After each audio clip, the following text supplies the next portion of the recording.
Yeah, it's had a couple of modifications since you last saw it.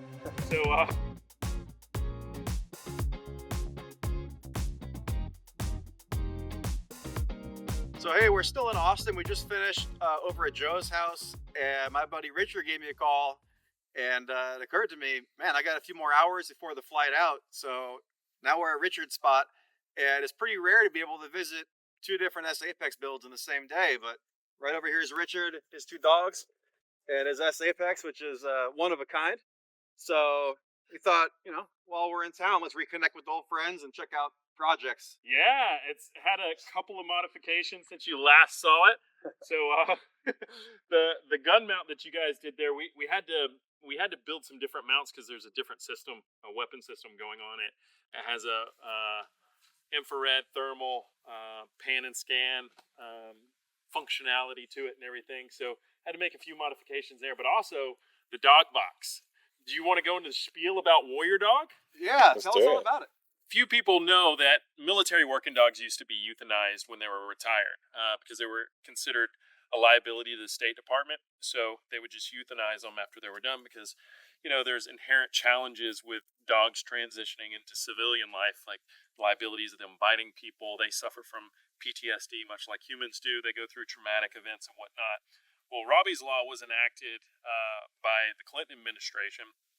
And what that allowed for were nonprofits, other government organizations, and people to adopt those dogs out. So the Warrior Dog Foundation, founded by Mike Ritland, exists to help these more challenging dogs that are retired to live out their retirement. And so for us, I was trying to figure out a way to build something that could help build a more meaningful relationship between the organization and the sponsors. And you donate to a charity and you like to think that okay, I hope my money goes to something good. So what we did was we went and built a complete tech stack where we put RFIDs, NFCs, and QRs in all of the dog's collars, completely automated a media feed. So there's cameras in the kennels where they sleep, where they eat, where they go play fetch, where they bathe. Sponsor a dog, you get a curated media feed, and then the organization doesn't have to hire a bunch of staff to help scale that.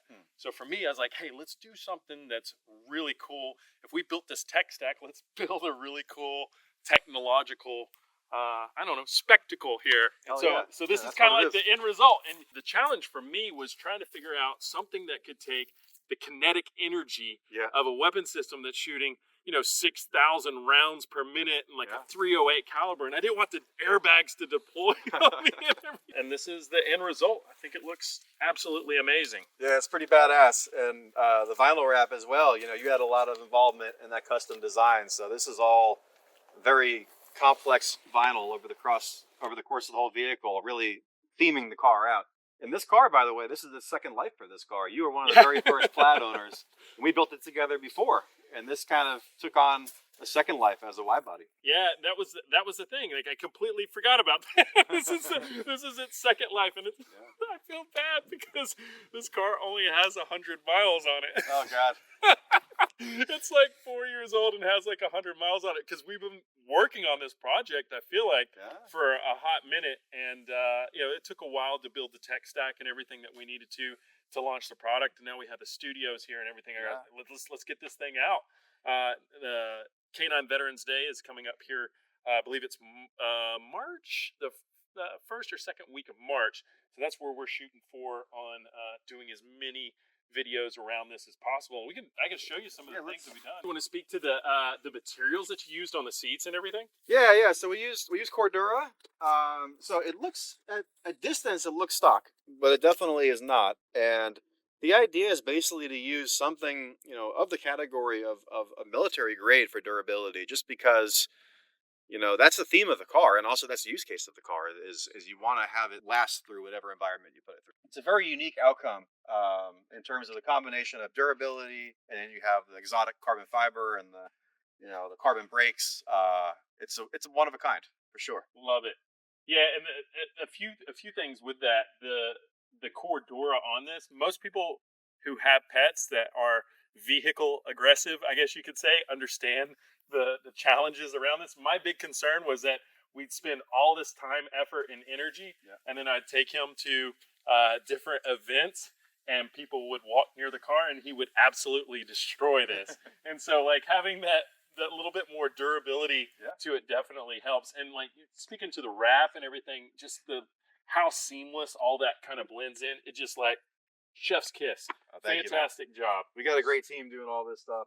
But yeah, it's still got, you know, the really aggressive wide body back end and all the carbon fiber. It's still an S Apex, but just like all the other S Apexes, no two are the same. This one's a whole different twist on it.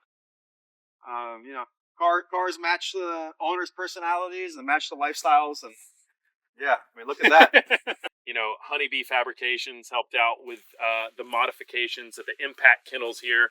Again, most dog owners who have the collapsible Impact Kennels know how convenient those things are. The pet safe mode, whenever we're out and about, knowing that the air conditioning is going, is fantastic. Love it. Thanks for coming out. Well, thanks for building this too. I mean, like I say, like the amount of time and just researching people like who would even take on a job like this, like, you're it. Not a lot of crazies like us. You're it.